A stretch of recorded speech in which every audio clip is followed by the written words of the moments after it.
Hello, everybody, and welcome to another one of our Better Way of Life broadcasts, live for you, or if you're listening on the recording, recorded for you. Depends on what you're doing, really. If you're watching live on the Friday morning, you've done it. You've made it through another week of hell and badness and business and whatever, with the economy not necessarily booming and people struggling out there, and others making so much money that they just have to shout about it on LinkedIn. Isn't that right, Marianne? Yeah, you know that I have a bit of an issue about this. I'm all for people doing well, and I am. Of course I am. I don't really get why people have to constantly be talking about money. And I did put a post out today, and because I wanted to highlight that having had a conversation with somebody else who will be coming on here about how there's a lot of people that even if you're doing social media well, so you may be on there. I think some people are a bit like, I don't know why I'm on here, which is great because we're probably going to talk about that today anyway. I think people feel like they should be on there. I quite like LinkedIn in a sense. I do. So I do, and I've made it work for me in one way. So, but in terms of getting the work from it, it's not necessarily going to be it. I don't necessarily get work from doing this. It's all like part of that, it's part of that marketing. But what the conversation we had was that she was saying that she gets most of her work through word of mouth, and I said, well, actually, because I've been doing what I've been doing for a long time, but not necessarily just for myself, a lot of my work does come in that way, depending on, because I think you'll find people that do individually do what I do, they probably will either go online, and I can't compete with that, or they will find out from somebody else, and I get someone say, oh, so and so said. Bigger businesses will often go for cheap, and then I get the middle-sized ones, and that may have come through word of mouth. But my post was about saying that basically I've got thousands of pounds worth of work, and I'm going to say that it doesn't matter how much or work, it doesn't really matter, but I've had quite lucrative amount of work from doing one bit of work. It was just some work I picked up from one day, and that somebody went away and spoke to, they do some contract work for a company, spoke to them, they got in contact with me, I've got the credentials to do what I do, and they've invited me back for the fourth time. So you still can do well. It doesn't have to be all loud and in your face. And the truth is, probably with some of these people that shout about it, might not even be all that anyway. So if you really love what you do, still carry on doing what you're doing, and not worrying that you're not able to say, well, I'm back to back busy, because you know what? That's not why I got into business, to be back to back busy. I didn't want to be. That's why I gave up teaching, because I didn't want to be busy all the time. I wanted to do lots of different things. And I think my newsletter this week talked about that on last week maybe, what one person's successful is very different. I just had a conversation with someone you put me in contact with, and I seem to it's probably because you know the sort of people. It's people that are trying to do really good stuff that may not be making huge money, but I come along with a solution to help them. They're like, but don't have the money. And I'm like, well, we know we can work that bit out, because we can actually grow and succeed together on this. Mm-hmm. And there'll be some people that will literally, and that's fine, their business will be, no, if you can't pay me, I'm not doing it for you. But I think, again, because the sort of person you are as well, it's about growth and supporting people and developing them. And that's why I think don't always believe what feels right for you out there. Someone's approach might be very direct, and we had a conversation earlier on about this. I'm a bit more pink and fluffy stuff. So it's a funny old world out there, what's out there. And I think there's a lot of people that are probably quite vulnerable that don't realise they're being preyed on. And it's not that the people are doing it bad. it's just lots of different people with different needs out there, and I think they need certain things, and that's not necessarily what's best for them. Totally agree. I'll get off my soapbox, but no, it's fine. We've got a guest for today. We're going to bring the guest in. It's someone that's joining the sort of Better Way of Life family as well. She recently, well, look, I'm going to let her tell her story because that's the best way of it. Let's welcome in Sarah. Hello. Hey, how you doing? Very good, thank you. So, look, for people that are new to you, goodness knows they shouldn't be if they've been on LinkedIn, and predominantly it's people on LinkedIn that watch this. Who are you? What is it you do? So I'm Sarah. I do social media marketing, digital marketing, where I love creating content to help businesses grow and individuals. LinkedIn's kind of become a home for me, and I realized by creating content that was true to me, people resonated, and then they wanted me to work to help them. So yeah, I'm Sarah, and I love doing social media content. And weird. But you've been, and I don't mean this in a rude way, but you've been around a while. A little bit. I mean, there's some people that have suddenly sprouted onto the scene, and suddenly, Maz has left us for a minute, but there you are. She'll be back. Scared her off. Yeah, well, I'm out. Not at all. But there's some people that have kind of, well, you must have seen a lot of people come and go, even on LinkedIn, right? But you have been around a while. What changes have you noticed in LinkedIn in your 6-7 years of being around sort of LinkedIn and writing on LinkedIn? And, what have you really kind of noticed lately in terms of the big changes? So it's obviously back in the day, LinkedIn was just a platform where people put their CVs, weren't really having conversations. It was like a CV/sales board. No one was having conversations, to the point people that don't use LinkedIn today still have that same assumption about it. But now we're seeing that by sharing your personality and being honest, because people buy from people, and by talking on LinkedIn how you would at a networking event or in person, that's how you're actually not just going to grow your platform and build real relationships, but it's also what is going to make people want to work with you, because they want to get to know you. Like I always say, let's say you were looking for a plumber, you can go online, you can find plenty of plumbers, great ratings, but you don't know them. Or you've got Steve, who your neighbour, does plumbing, but he also likes to take care of your dog. You know him, so you're more likely to go to work with him because you've got that relationship. And That's what's happening with LinkedIn. It's everyone's coming together because they're becoming friends. They want to help each other or work with people that they like. Yeah, which is true to some extent, although going back to sort of what Maz was talking about earlier, there is a lot of cliques, and there's a lot of us and thems, and within that as well, there's a lot of people who I feel the biggest divide at the moment on LinkedIn is between those people who genuinely want to try and help people and those people who are after just the big ticket option. Yeah. And you do see that. I remember someone messaging me on LinkedIn because I did a post about Pokémon, because it's something I enjoy, wasn't related to work, but I want to talk about what I enjoy. And they said, I just want you to know I'm blocking you because this is a work platform. I'm not interested in talking about Pokémon. But that's fine. You've just filtered out that we're not compatible. That's absolutely fine. Ironically, I then had someone pay me to write about Pokémon because they saw my interest. But when people say the whole, this is not Facebook, for me, what you're saying is you're not interested in get to know the people behind the business. You're just after the money. And don't get me wrong, we all want money. We've got bills to pay.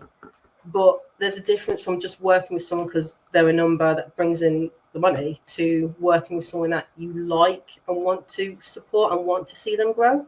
Yeah. My post that I wrote the other day, I don't know whether you saw it, with the two guys in suits, but one with like a grey suit and a tie and everything on, and then the other with like a tangerine style suit on or whatever. Both saying this is not, this is LinkedIn, this is not Facebook. That did incredibly well, and I think it really resonated across the board. And I think it resonated because what I was saying was that not everybody that says this kind of this isn't Facebook is coming from the same place. I think that there are people out there who are killjoys. Yeah. People out there who say, stop the fun. This is a business platform. Business can't be personal. It can't be fun. It can't be all of that. But then there's another group of people who are kind of saying it not because of that, but they're saying it because what they're saying is, I'm fed up of the noise. Yeah. What they're saying is, I am trying to grow my business on this platform. It's not that I don't want to show something of myself. It's not that I don't want to be personable. It's not all of that. But please, can we allow, when I write about my business, why is that only getting like 200 impressions when I write about my favorite lollipop is aniseed, I get 20 million impressions, and it just doesn't make sense. And I think there is a problem at the moment. There is that unfortunate thing of personal posts tend to do better than the business posts. But what LinkedIn are also trying to do is they're trying to, in the algorithm, boost it so more work-related, the business side is coming through than the personal. Obviously, it's still early days, but they are trying to do that to help those, because you're right. Like I love a personal post, but I also want to help support business posts. And half the time, people I follow online, unless I actively look for those sales posts, won't show up in my feed, but I'll always see their personal content. And it's LinkedIn. It's, while it's a social platform, it's still, a professional site where we're promoting our businesses. So I can see the struggle with it. Yeah. I think Maz was trying to talk there as well, but sorry. Is your mic working now? No. It's like Ariel. No. By the way, folks, this is really live technology at its best. Yeah. Yes, can hear you. The settings bit, but I put it on here. Honestly, technology. And now I've got feedback now. Why is that? Okay, is that better? Yeah. No, it feels like, I put a post out the other day saying, if people are, I was saying, Facebook does what I need it to do, right? It does what I need it to. I put pictures of my holiday. I put pictures of whatever on. I might say, I've had like yesterday. Sometimes I sort of maybe want my friends to know who connects with me about how sometimes I would struggle with my ADHD. So I just put a thing out there just saying how disastrous yesterday felt like it went. And, and I had some friends come back to me. I did that on a personal level, if you see what I mean. And it's great because I know that's me saying to them, this is where I'm at. And a friend just messaged me, and I don't necessarily, but then I can do my business stuff by having my business hat on. By going into groups, I can go and be that. And I think with LinkedIn, it's a bit of a funny one, because what I find is I don't want to talk about my personal. There's some things I don't want to talk about on there because I don't. I just don't. Not because I'm like, I wear my heart on my sleeve, but there's some things I just don't. And yet there are times I do want to. I've talked about things to do with my son's health, where it feels appropriate. And I'm doing it because I want people to see that bit, that, I have lost my dad to suicide. My son had been ill. There's various things I've been through. But unless you're seen as a big sort of character, it just gets swallowed up. So you think, I am trying to show that side. Do you know what I mean? And yet it just sort of doesn't get seen. So I don't really understand when people say, oh, it's Facebook like this. And I think that actually a lot of the things that I've used from Facebook have worked. But equally, I've tried to remind people that are negative about it that I curated my Facebook years ago when I thought, why do I even keep people on here I don't really like? So actually, I said this to someone the other day, I would say, particularly with Facebook, isn't the problem. It's how you use it, particularly with Facebook, and LinkedIn slightly different, I'll explain. Like, I literally don't have anyone on there that if I don't feel happy when I see them succeed and I feel a bit bitter, I get them off because I don't like that side of me. There's some people that are on there I've just met and I don't really have anything to do with them, but that's fine. And any groups I'm in funny groups, I'm in ones for support groups. So you go over to LinkedIn and it's not quite easy to sort of get rid of people but keep them there, if you see what I mean, because it just feels as if you're constantly have it slapped in your face how these people have got people sort of almost fornicating over them to be there.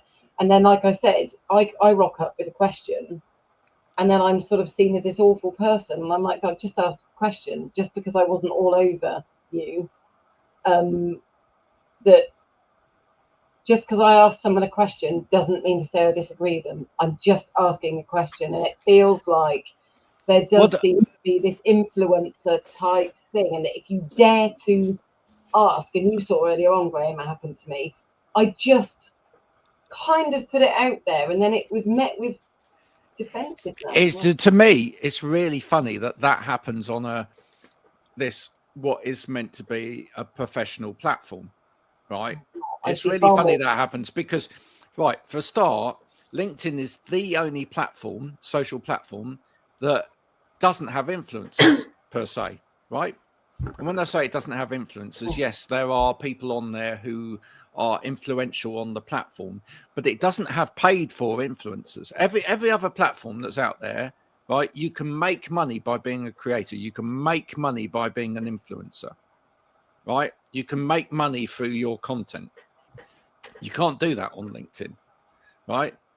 You literally, you know, it has a very different dynamic to it from any of the other platforms because of that. And yet, and it's meant to be this professional platform, and on a professional platform, you would think that there would be an awful lot of open discourse and dialogue, because that's the way we all learn. That's the way we all, find out stuff about ourselves, professionally develop our personal lives as well, etc. And yet, as you say, sometimes if you ask a question, suddenly it's like, well, why are you questioning me? Because I am this, I am this great almighty person over here. That's, I've said it in a post. Well, that's it. That's the gospel.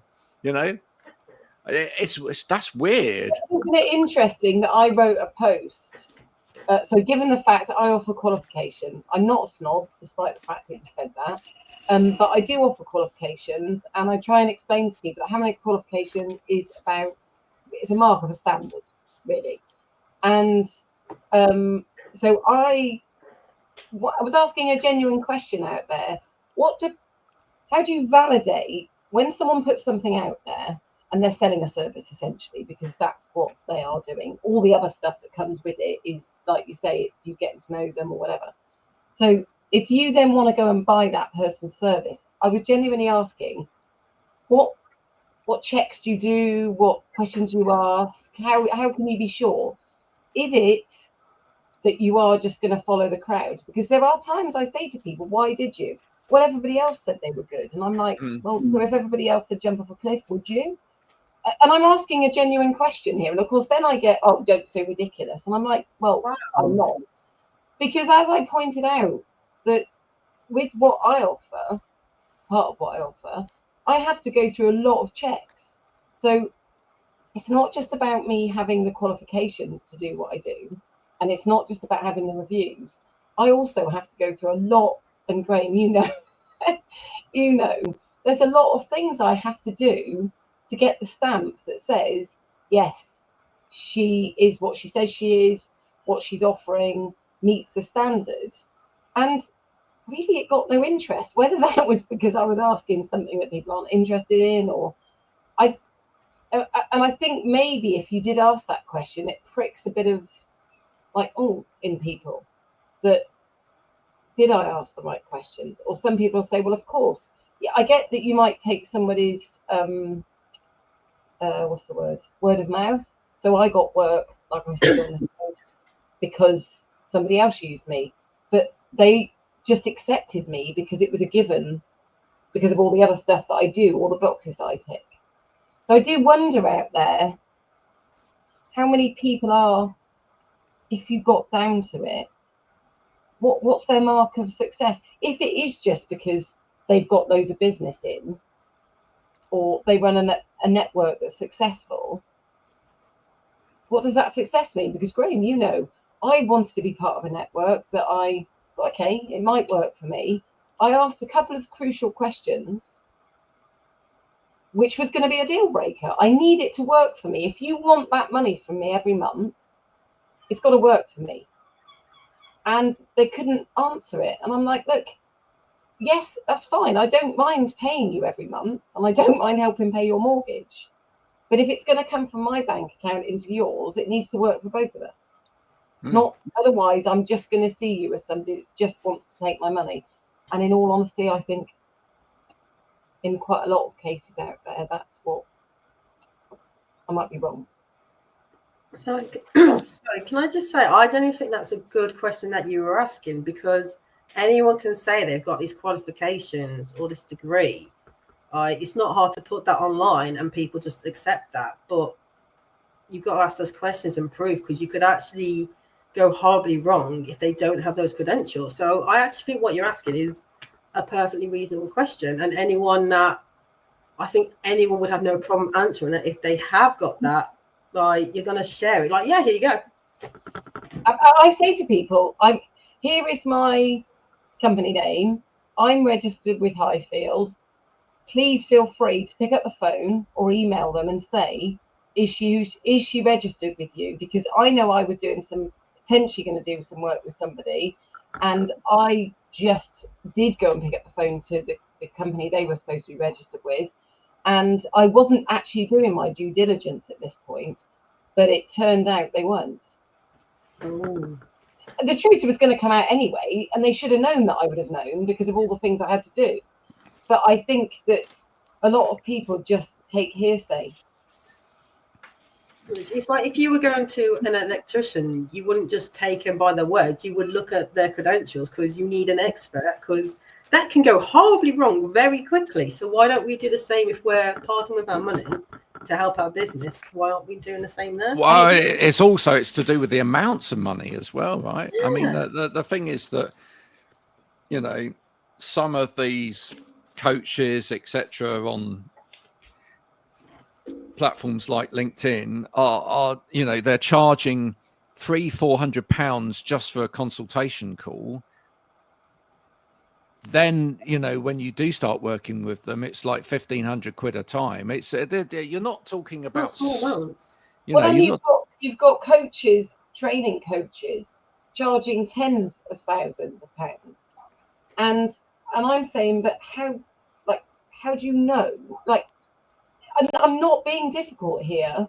It's just I'm saying that how do you know that that person is what they say they are? I'm not disputing that they might have lots of customers that are happy, but how do you know? And then the irony of it is that I charge way less, and people are like, oh no, and I'm like, but you actually get something that is like a standard that's been checked.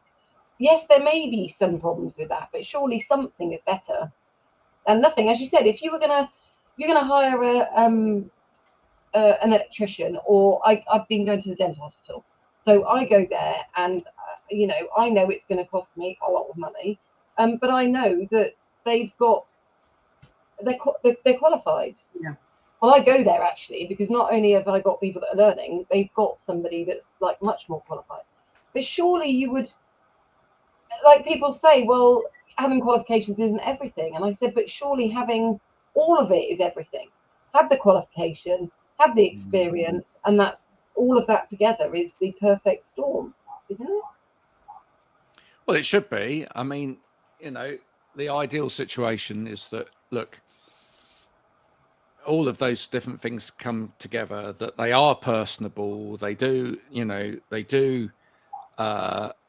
have a track record, they've got the qualification. I mean, because, you know, you can have someone that's got we've talked about this before, you can have someone that's got qualifications but is actually useless at doing what it is that they do. So you do need to have that ability to connect with people, as if you're going to teach or if you're going to train or if you're going to coach or whatever. It'd be no good if you were like, you know, standing up in front of a group of people delivering training and you're as interesting to listen to as a wet lettuce. I mean, it's just not going to be fun for anybody.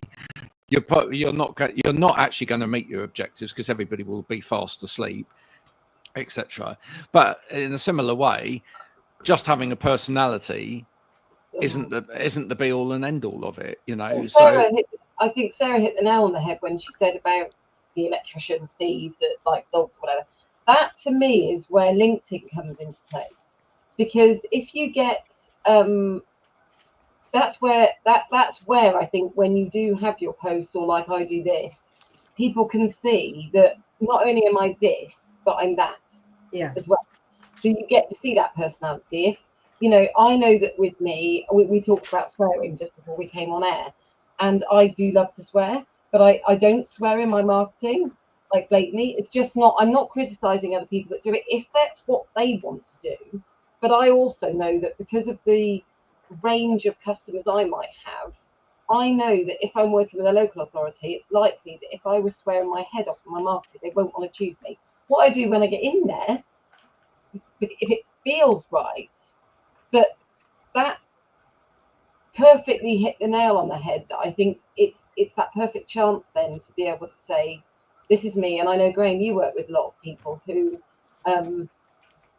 you let their personality shine through, whereas we've talked about these cookie cutter approaches that say that these people that teach people how to use LinkedIn or whatever. Well, no, because same as I say when I'm training people, you can be, I say to people, you can do it however you want. You may be told you have to teach in a certain way. So my neighbour, 78, he goes to a Key Fit class on a Thursday. And he said to me, I always think about you when I get in there. And I'm like, really? And he said, yeah. He said, the girl that does it, she reminds me of you. And he said, we've had various ones. And he said, but the one we didn't really like very much. And it was a perfect example of where my instructor for Pilates, she said, oh, I'm not all trendy and I don't get all of I don't have a crew and everything like the others. And I said, but just let them do them. You do you really well. And people come to this class because of you, because you connect with us. Some of those other people that teach, they literally have a way of doing it. Very loud, very brash. I said, but actually you connect with all sorts of people. The same as I said to Ernie, my neighbour, that there are older group of people. He said she just works with us, and that's where some people suit some people and some people just don't suit some people.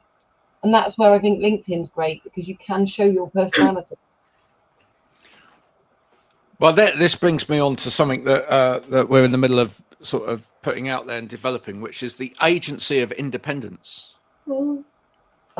Okay, which yesterday both me and Sarah had a little bash about kind of writing something around. Sarah, hello. I'll explain the agency of independence to people. So, I mean, I know you've heard me say it, but I keep sticking with it's like the Avengers coming together, but instead of people with superpowers, they're bringing their expertise, where we can kind of create, a lot of people want to work with agencies, the bigger brands that they can help on so many different levels rather than an independent. But they also want that human touch. And by kind of assembling all these experts in this field who are individuals and independent at the same time, we can provide so many options to help that business or that brand or that individual, but without losing that human touch, because we care about the quality of the craft we're doing and want to get to know them. But there's so many areas. If you want help with podcasts, you want help with writing content or business development, you can get it all in one place, but without losing that personalization either. And it also means we all kind of helping each other by helping others as well, which I absolutely love. And I still think we're the Avengers. Well, it struck me that this has never been done before, and it's never been done before because people don't trust people, right?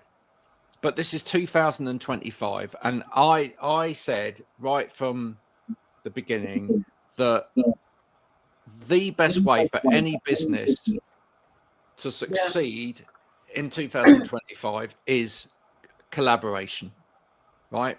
We need to start putting aside competition and really focus on collaboration, because the pace of life now, the pace of work now, etc., it's too much, right, for any one way of doing it to be an answer.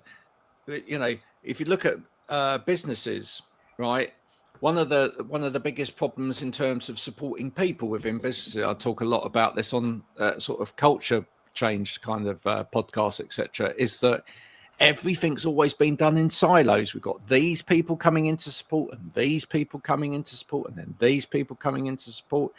But I had a conversation with someone this morning about access to work. They've got a 26-page report, and out of that 26-page support report, they're meant to now talk to like 15 different types of people. This is ridiculous. For trying to help people with various disabilities, right, that struggle with cognition and overload of information, by overloading them with even more information is just ridiculous. And I just felt that, actually what people are looking for out there when it comes to cutting through the noise on something like LinkedIn, which is I think part of the conversation this morning, as we proved, it's complicated, it's complex, it's not as straightforward as all of that, unless you sell orange socks, in which case you're all okay, because everyone knows what it is that you sell. Is that in order to get your message out there about your multifaceted business with its lots of its nuances and whatever, you need creative help. And do you know what? In every other sector, people come together with skill sets to kind of help with that, right? And then we have this situation on things like marketing around LinkedIn, where people try and protect their territory, etc. It's nonsense. So what we're offering you out there, if you're struggling on LinkedIn, so we're offering you the chance to have us collectively. We all work independently, but we can work together, and we want to work together on your business. And we'll bring lots of different skill sets to the table. We will bring business development skills. We'll bring marketing skills. We'll bring training skills. We'll bring coaching in different areas. We'll help you understand your business more. We'll help you understand your audience more, and we'll help you develop a way of talking to your audience more. And we'll do it better than agencies. And our sorry, agencies, if you're listening, but we will do it better than you, because we've seen what happens half the time with agencies. Somebody at the top of the agency sells you the pipe dream that this is all going to be brilliant, you're going to have a whole team working for you, and then Jimmy, who's literally 16 and has never done a day's work in their life, and is currently an intern, is going to handle your precious business, right? And they're going to bring no experience whatsoever to the top drawer of all of that. So yes, you want a team of people that are going to give you different perspectives on your business, right? Because you can hear, even just from the conversation here today, we all come at it from a slightly different angle.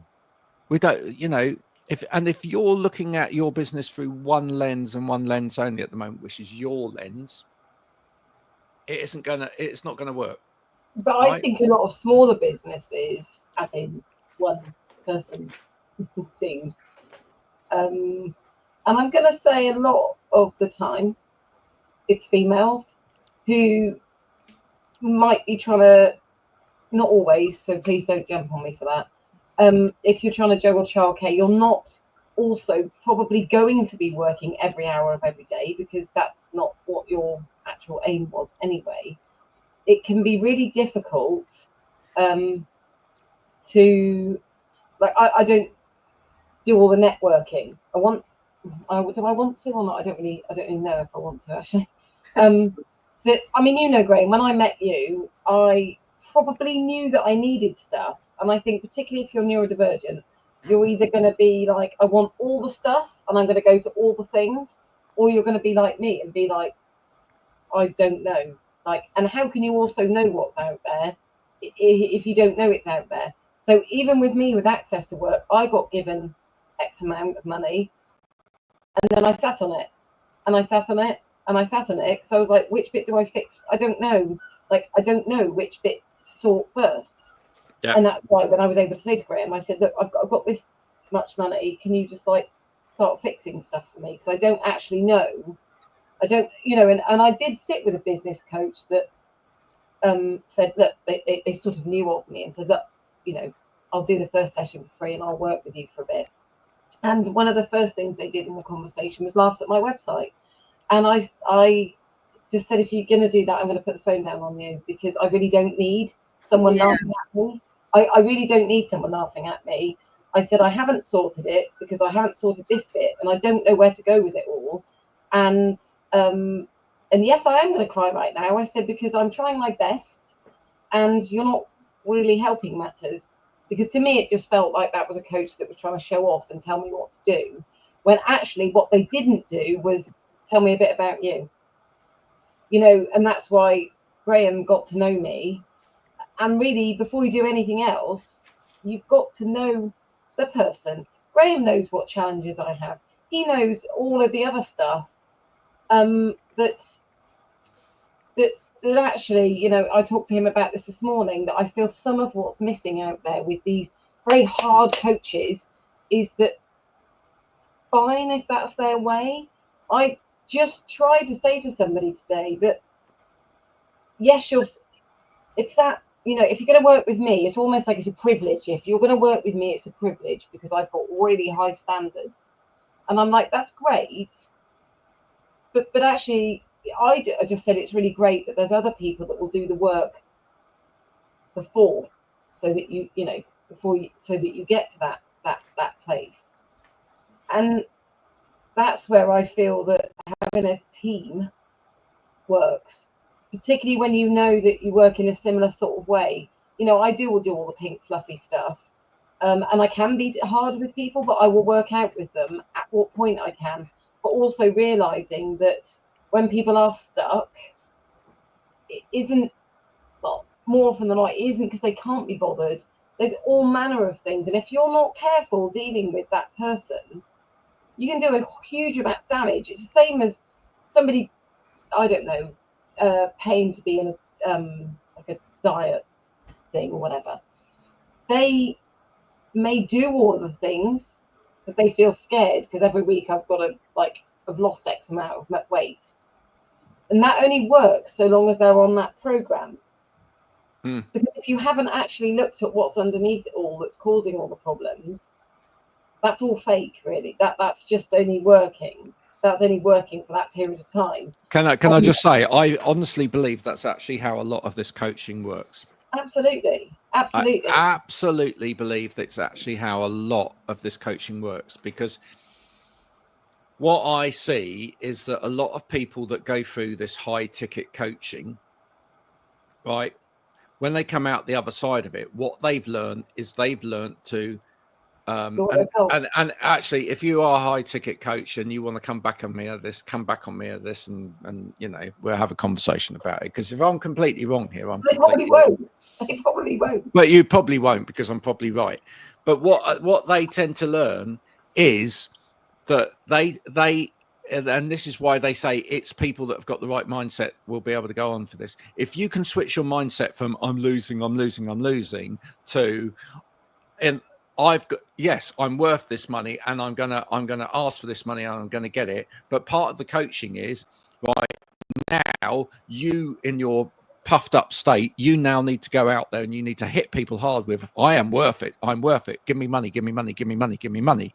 Right. And so the same way that those coaches appear in your DMs and go, oh, I think I could really help you do this, and suddenly that person is now doing exactly the same. Oh, I think I could help you with this and this and this. So basically what they've learned is a pattern, right? They've learned a pattern of sale, right? Which means that, and they're doing this and they're doing this and they're doing this so that the money comes in, right? And what they've done is they've pushed the stake up. So it's like, I was charging £100. Now I'm charging 1,000. I'm now going to push. I'm going to do this engagement bit until I get one at £1,000, and then I can shout at it and go, oh, I've got a client. I was doing £100. Now I'm doing £1,000. Tell me I'm wrong, but that is how it works, right? But the thing is that there's a whole load of people out there that don't feel comfortable with all of that. Do not feel comfortable with all of that. In the same way as you're right, there's a whole load of people that do feel really very comfortable going into a room full of strangers and networking. There's a load of other people who are introverts and would rather just crawl away in the corner and, you know, and not have to do that. Thank you very much. If they don't have to, right? Wouldn't it be, isn't it a shame? Wouldn't it be an absolute shame if everybody in business was exactly the same? Wouldn't it be a shame if on a platform like LinkedIn, everybody was exactly the same? It'd be awful. Don't you see though? Don't you feel though that there does seem to be a kind of like, if you're not doing it right my way, I don't blatantly say it, but you know, someone came back at me and said, well, you know, I've got this experience and that, and I hadn't even questioned. I literally hadn't even questioned it. But it was the way it was said. It was like, well, I can justify charging that much more than you, even though they don't do the same as me, because I've done this, this, and this. And I thought, but you don't know that I haven't. I could, in terms of what I do, I know that I should be able to charge more money. But unfortunately, what I do has been ruined by bigger training companies who charge not very much for it. Do I still carry on doing what I do? Absolutely, because I believe I love what I do. You know that I love what I do. And even though you've put it to me, one of the first questions you said to me, oh God, what was it? I'm sure it was you that said it to me. Someone said to me, even if it was something to do with you didn't make the money or something or other. Oh no, would you choose? You did say it to me. Something to do with Star. If you could do this all again, would you still choose to do it? And I was like, absolutely. So for all the stresses and all the everything else, I would still choose to do it. So even that aspect of what I do, where there is work out there, you know, I don't want to let go of that because I still do really love it. Whereas some people say to me, but you can make that much more money doing that over there. And I'm like, but it's not just about the money. Sarah, you've recently, you know, had to go on your own, etc. I mean, was there a moment where you thought, oh, do you know what? I'll just go and get a job? You know, what you just said, Marianne, really resonated with me because it was the internal struggle you all have when you go through a moment of, I need to pay bills. What's my next option? And I was like, I could go work for a company, get a job. And I was like, but am I going to lose the freedom to be creative where I do my best work? Am I going to enjoy it?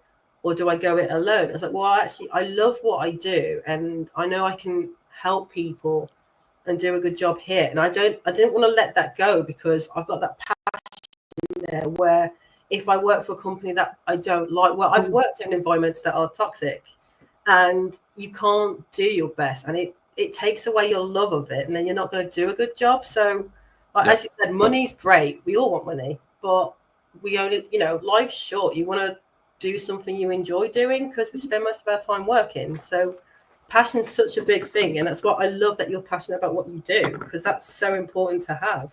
If you lose that. And do you know what you did? You did the best thing you possibly could. You wrote that as a post. Yeah. I mean, thank you. Yeah.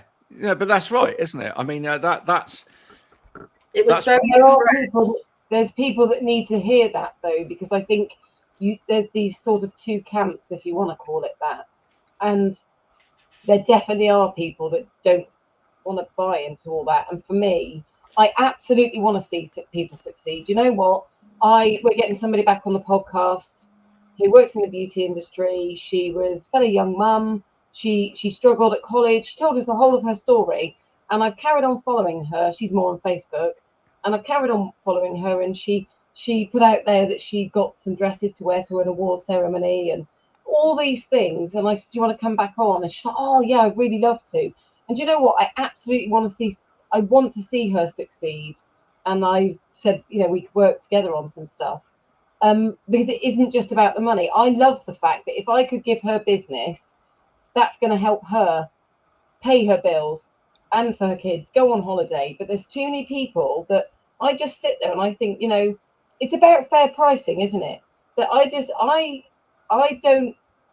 would feel uncomfortable knowing that somebody literally was really struggling to pay for me to just be able to just go and afford yet another holiday. So it just doesn't sit comfortably for me. I want to know that what I'm charging is fair for both of us. And I think there are a lot of people that charge these crazy amounts. And I'll say to them, I'm not saying that you aren't good at what you do. I'm just saying I can't actually justify that because it means I'm not going to be able to pay something for my children. I just think that when people start putting that they've had £50,000 a months rather than 20,000, and that's things are better now, right, on LinkedIn. I'm going to say two things. One, yeah, I am jealous because that's a life-changing amount of money, right? Secondly, I also think you're being a bit of a damn show off. I really do. Don't talk about the money. Because no, there's as I said to you the other day, the average wage. I looked it up afterwards when I saw that the average wage in the UK is somewhere between £31,000 and £36,000. That's the average wage out there at the moment, right? So if you're earning more than the average wage of someone in the UK in 1 month, you are earning too much money. That's my view. That should be illegal, completely illegal. No one needs to earn that. Right, don't get me on my high horse. People, we said don't talk. Just say. I mean, I'm a hypocrite now because I did say about that I'd gone from earning that much in one day purely because what I wanted. I know that freelancing, and all of us have done it. I'm assuming Sarah, you have as well. All freelance, right? It's going from that, and Graham and I have many a conversation. I've said I can't go and get a job because I'll just get sacked or something. I can't. But the alternative is to freelance. There's not enough work out there for me to freelance in order for me to still be able to build my business. When my post said I earned £200 a day, which people go, well, that's a lot of money. And I go, yeah, but it's not every day. It's not every day that you're going to earn that amount. And the reason I talked about that was because I wanted people that are starting out to see that you can go from that to getting the work. I have to still put that work in, and that person jumped back at me and said, well, I've done loads of work to get there. I'm not disputing that. Just don't talk about the money side of it. I'd rather you talked about the fact that, yes, I'm really fortunate I've become successful given the work I've put in, but this is also what I do to help other people as well. That every day of the week you can talk about it. Yeah, I think it is about, as you said, it's how you can help other people. I mean, I'm not a millionaire. I wish I was, but I'd be like, obviously, not good not to worry about money, but like, what can I do to help others? I mean, when you said about your services and not charging that they can't afford to go on holiday or live, I was talking to a client last week, well, a potential client. They hadn't started with me then, and they were absolutely, I wanted to work with them and I wanted their business to do really well because I liked them and I liked what they were doing. But they didn't have a big budget because they're just starting out. And that's the thing, isn't it? Yeah. And I was just like, well, what can I do so I can still, because I've still got to make a living and pay my bills. But but what's the cheapest I can kind of do to help them so we can work together, because I really wanted to. And sometimes it's about, it's tailored to them, because when you've got that passion that you want them to do well, you want to be part of it, rather than that's how Graham got the work. We got talking, and I didn't really even know about content creation then. And he said, well, if I teach you to start doing some of your posts, then once you are earning money, you can pay me. And actually, as it was, then, we started working together. And actually, I've done it with somebody else recently, and they've now cut me into their business because of it. They've said, I can't pay you now, but I can pay you down the road when it's succeeding. And I had one of two choices. I could have walked away then and said, well, but I didn't. And it's benefited me. I'm just going to go back because I've just done the maths. Oh, God. All right. Right, here we go. Yeah, no. It's all right. It's maths. Right. So that 50, sorry to bring this back up again, but 50,000, right?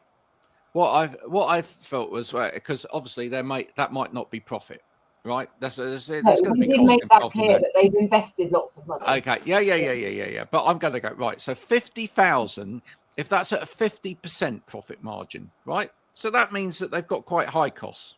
All right. That was at a 50% profit margin. Do you know what that translates to profit per day? That translates to £833 profit per day. Wow. Per day. There are people out there that don't earn that in a month. Stop it. Stop it. Give us the money, please. Goodness me. Honestly. It's just horrendous. Isn't it funny that it's fine. It's fine. Listen, it's fine that they earn that much. It's fine. I don't have a problem with that. Just don't tell people. Silly. Yeah, like I'm making millions every hour, but like, great for you. I feel rubbish about myself. The biggest thing for me though is that I feel that I shared something on Facebook last night, which is a sponsored ad thing that came up with this guy that says, if you've been stuck at like 10k months or something, I was like, what a hard life that is. And so anyway, I just said, the bit about it is that it preys on people. It preys on vulnerable people who, and particularly we've talked about this in the ADHD world, when there's people that are promoting things, solutions. There's no solution. There is no solution to it. Yesterday I sat there and that's why I shared it. And I thought, God, this week's been horrendous. Not like horrendous, but it has been horrendous because I'm stuck. There is no solution to it. And Graham knows I put lots of things in place to help me, but I will never be cured of it. It is constant battle. And one thing goes wrong for me, and there's people out there preying on, and I do see it as that, preying on people that are vulnerable, whether it's because they're ADHD or small businesses that go, do you know what, they're going to fix me. They're literally going to fix my business. Whereas we're saying, if you can get involved with people like us, it can be that, like Graham, I spoke to somebody just earlier that you referred to me because you said, actually, I think she can help you. She went, oh my God, can you do this for me? And I went, yeah. And that, she was like, wow. And the best of it was, she was the right fit, because it wasn't, she said, we've got a great solution. We just haven't got a huge amount of money right now. And I said, yeah, but I want to buy into you because you want to make a difference. And I think that's it. I don't mind paying for quality. I just, a lot of the time, look at a lot of this shouty, brash way. And I just think, you're not telling me why you're worth it. Like, actually, you're not actually asking me about my business. Exactly that. Before we leave today, and thank you, sir. Thanks, Marianne, for doing this. Before we leave today, we've got an offer for you. So if you want to get your business up there, seen a little bit more above the noise on LinkedIn, etc., we'd love to have a go at working with you. So do give us a shout. And we've got ways that you can come in. So we've got, we can do some sessions with you. That's absolutely fine. But we've also got a community that's waiting for you to come into as well. So even if you really, really don't have much money at all, if you can spare £10 a month, it's not much. Okay. You waste that on a few expensive coffees down. Don't say Costa. coffee at Starbucks. Yeah, exactly. I didn't realise until the other day how much a coffee was at Starbucks I went to Costa or whatever. the weekend. It's like 2 drinks cost £12. I was like, how? Exactly. It is the average cost of a coffee out there now is about £5. So basically, for the price of 2 coffees a month, right, you can come into the community. We can give you some help and support in there. There's lots of lessons that are already in there that will help you start to elevate your business on LinkedIn. Come in, do that, right? That's the first point. If you want if you want to know how to do that, contact either myself or Sarah or Marianne on LinkedIn. We will help you get into there. If you want to have a one-to-one session with us, book a one-to-one session with us. We are not going to charge you for that, to just come in and talk to us in the first place. But if you want to get your business going in the right direction on LinkedIn, then do that. Do we know? I think it's sort the wood for the trees, because just before we finish, I think when you're someone small, so let's say me, I don't even know what I need. And I think that's the problem, is that sometimes you just want to just go and have a chat with somebody that isn't necessarily going to sell you something, that you can just go, this is me, this is where I want to go. What do I even need? Without feeling obliged. And actually, it might be that you point someone in the direction of needing something else. We're the people you can trust, I think, because we're like. And we will give you whatever you need. I mean, it might be that you just need reassurance and you need a helping hand. Okay, you might need, and this is often my job, but if you might need a kick up the backside, okay, and that's fine. But we won't charge you stupid amounts of money for it. I'll just do it. And you can walk away knowing what it is that you need to do next, and with a plan of action. That's the key, right? Because if you're looking at some of these offers out there at the moment where they're saying pay me £300 or £400 just to talk to me, so that someone can give you a kick up the backside. No, do it with us, and we'll enjoy doing it. And you'll enjoy the experience as well. I absolutely promise you'll enjoy it. We will be back to talk more about LinkedIn and whatever next week at the same sort of time. Okay. If you've enjoyed this today, then please let others know about it as well. All right. And if you know somebody that needs help with LinkedIn, do get them to get in touch. From Sarah, Marianne, and myself, have a great week. Be careful out there, won't you? Bye for now.